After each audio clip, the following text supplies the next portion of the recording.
how are Social Security benefits calculated? If you're nearing retirement, understanding this calculation can make a big difference in your financial future. Let's talk about it today on Elevate Wealth. Hello again, I'm Deanne Rosso, President and CEO of Elevate Wealth Advisory, and today we're breaking down the details of how Social Security benefits are determined. I'm joined today by our Director of Operations and Wealth Advisor, Brian Rosso. Hi, Brian. Hey, Deanne.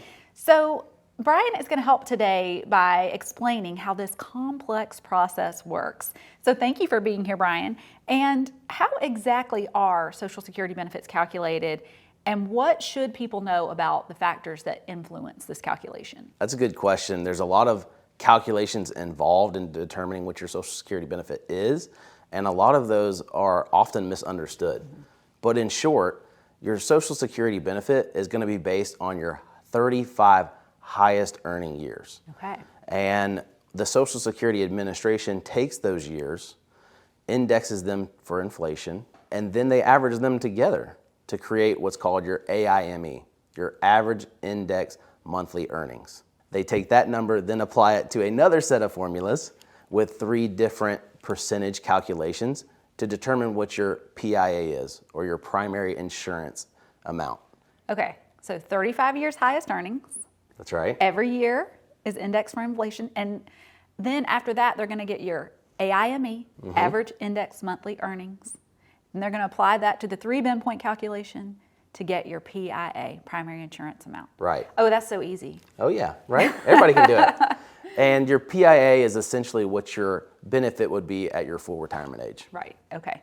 So what about zeros?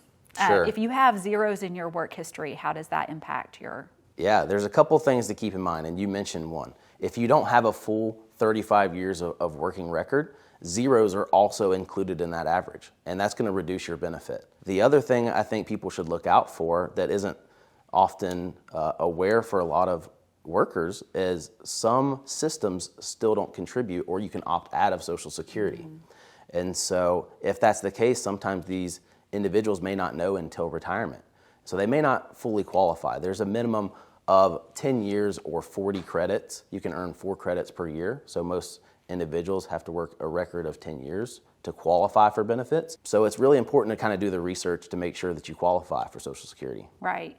So I think it's important to get your statement, your Social Security statement, look at your earnings years, make sure that if there are zeros in the earnings history that you know why there's a zero there. Right. And if it's not supposed to be there, that you work on getting that fixed. But you know, those numbers are crucial to your Social Security benefit and your calculation in the end.